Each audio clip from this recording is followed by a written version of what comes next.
King साडाला hall में enter करता है और वेजिटा के पास आकर उससे हाथ मिलाता है। वो अपना परिचय देते हुए कहता है कि वह किंग साडाला है। फिर वेजिटा से उसका नाम पूछता है। वेजिटा अपना नाम बताता है। साडाला उससे पूछता है कि वो दूसरे यूनिवर्स से आया है तो उसकी स्टोरी क्या है और वो क्या चाहता है, लेकिन वेजिटा ठंडे अंदाज में जवाब देता है कि उसके पास इन स्टोरीज के लिए टाइम नहीं है। किंग साडाला शांत आवाज में कहता है कि स्टोरीज कभी भी टाइम वेस्ट नहीं होती। तब वेजिटा महल की तरफ देखते हुए कहता है कि उसने कभी कोई महल इतनी गहराई में नहीं देखा। साडाला बताता है कि इसका रीजन ये है क्योंकि उनके लोगों ने कभी सच्ची शांति का अनुभव नहीं किया। फिर वो अपनी कहानी सुनाना शुरू करता है। वो कहता है कि उसे नहीं पता वेजिटा के प्लेनेट पर सियंस कैसे थे, लेकिन उनके यूनिवर्स में जो रूलर था वो बहुत वायलेंट था। सियंस जंगली थे और बैटल के वक्त अपना दिमाग खो देते थे। उनकी असली पहचान सिर्फ युद्ध थी। पुरानी कथाओं में बंदारों की पूंछ और एक प्राचीन शक्ति का जिक्र किया जाता था, लेकिन उस शक्ति का इस्तेमाल ना करने की वजह से वो धीरे धीरे खो गई। समय के साथ लोग आपस में बट गए थे। तब पिछले युग के राजा सदला ने अलग अलग जातियों के साथ अलायंस बनाकर पूरी दुनिया को एक किया और अपनी लीडरशिप दोबारा प्रूव की। किंग सड्डाला बताता है कि उस वक्त वो सिर्फ एक ऑर्डिनरी कमांडर था जो राजा के आइडियाज को फॉलो करता था, लेकिन अपनी लॉयल्टी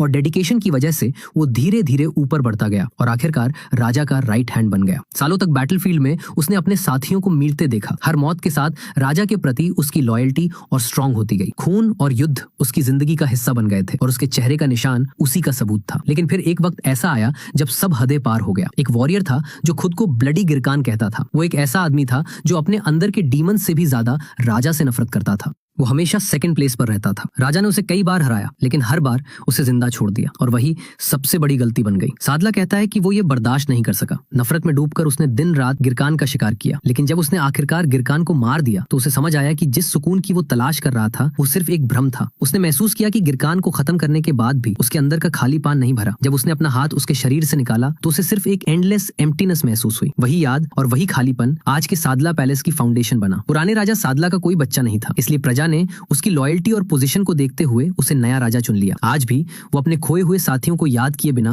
खुद को नहीं देख सकता। अपनी कहानी खत्म करते हुए किंग सादला कहता है कि वो समझता है वेजिटा यहाँ क्यों आया है, लेकिन जो भी होगा वो उसके बिना होगा। फिर वो वेजिटा को अलविदा कहने लगता है। तब वेजिटा उसे रोक कर कहता है कि वो कहीं नहीं जा रहा और फिर वो एक लाइन बोलता है कि किंग साडाला मरने से डरता है। वेजिटा ने ये क्यों बोला होगा?